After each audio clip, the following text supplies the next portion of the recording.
Why is it so hard to learn a new thing? That's because we're stuck in paradigms. It was Max Planck, the one that said, "A new scientific truth does not triumph by convincing its opponents and making them see the light, but rather because its opponents eventually die and a new generation grows up that is familiar with it." Now, why is it important to talk about paradigms in a course about biomagnetism? Well, truth is, biomagnetic therapy is not yet accepted in many countries, especially here in the U.S. And um, uh, earlier in my career, I was always trying to convince everybody that what I was doing was backed by science 100%. And well, I believe that eventually it will be, but in the meantime, it's taking a little bit of time and effort to break that paradigm. So I do want to explain a little bit what paradigms are, and I will leave you here with a video on how paradigms start, and here it is. You can watch it. A group of scientists placed 5 monkeys in a cage and in the middle a ladder with bananas on top. Every time a monkey went up the ladder, the scientists soaked the rest of the monkeys with cold water. After a while, every time a monkey went up the ladder, the others beat up the one on the ladder. After some time, no monkey dared go up the ladder, regardless of the temptation. Scientists then decided to substitute one of the monkeys. The first thing this new monkey did was go up the ladder. Immediately, the other monkeys beat him up. After several beatings, the new member learned not to climb the ladder, even though he never knew why. A second monkey was substituted, and the same occurred. The first monkey participated on the beating for the second monkey. The replacements repeated until what was left was a group of 5 monkeys that, even though never received a cold shower, continued to beat up any monkey who attempted to climb the ladder. Wow. If you asked the new group of monkeys why the beatings took place, the answer would probably be, Well, I don't know. That's just how things are done around here.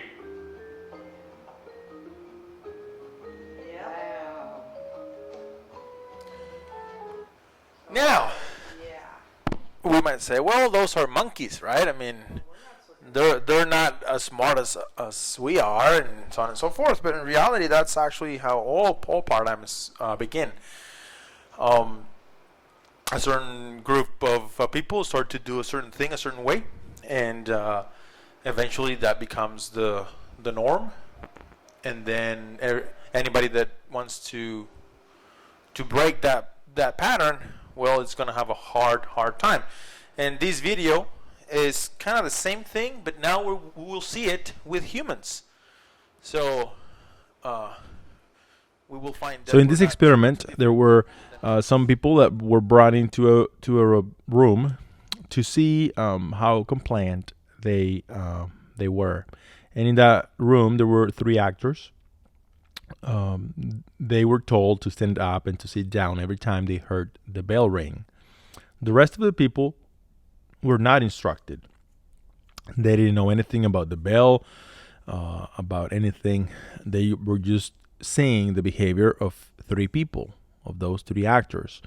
Now, as they brought more and more people into the room, they started to follow, and nobody had ever told them or asked them to, but they wanted to be compliant. So after a few minutes, the room was filled with people that were never told to stand up or to sit down, but they were doing so. And they removed the 3 actors, and the room was left with people that have never been told any instruction whatsoever, but yet they were standing up and down every time the bell rang. So this goes to show how a paradigm can start without any reason, without any foundation whatsoever. But once it gets going, it can really become a prison of sorts, like a prison for the mind, or a way of doing things, the status quo. So anyway, let's get back to the course. That happened over a period of 10 minutes, but imagine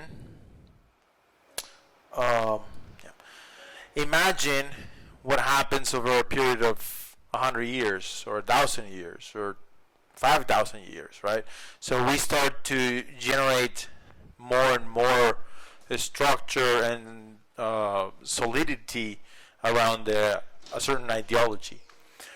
The broken paradigms in science, there are many, because science actually is very good at eventually proving itself wrong.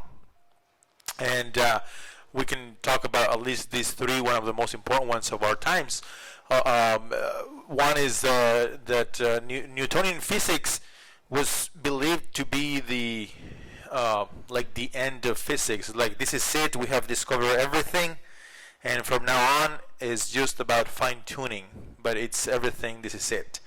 And then there comes the quantum wave, and it broke the paradigm as to what reality was. Genetic determinism, science up until 1950, 60, it was believed that, actually probably 1990s almost, it was believed that the genes were the ones that were going to determine our health, our everything. And that's why, unfortunately, we spend more than $1 billion in the Human Genome Project, and it yielded no results whatsoever. It's pretty much useless, because it did help in a way, because it helped them understand that our DNA is pretty much like the DNA of a fly, a fruit fly. I mean, there's really not much difference. So they were expecting this huge amount of genes, like over 100,000, 130,000, and they found like 27,000, which is pretty similar to the generic material of a fly or a small animal. And now we understand that we're not really, our health and who we are will not be determined by our DNA, and that we actually have the ability to change the genetic markers within our bodies.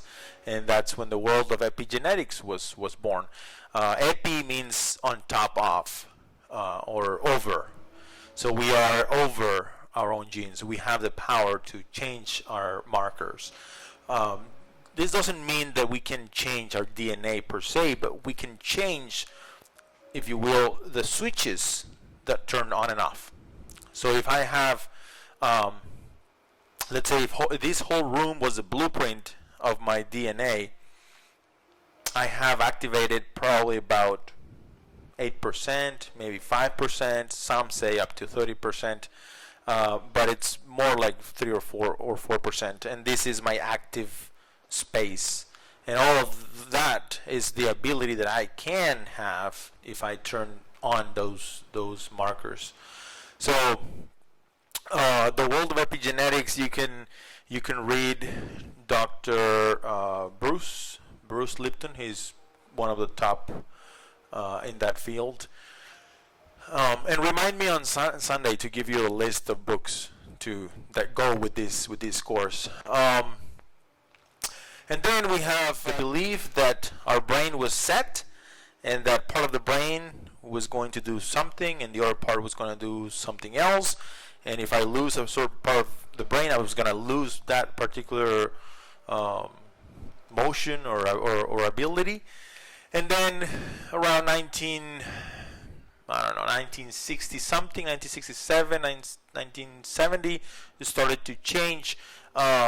There's a nice story about a doctor from Italy that was living in Mexico. His father had a stroke, and he was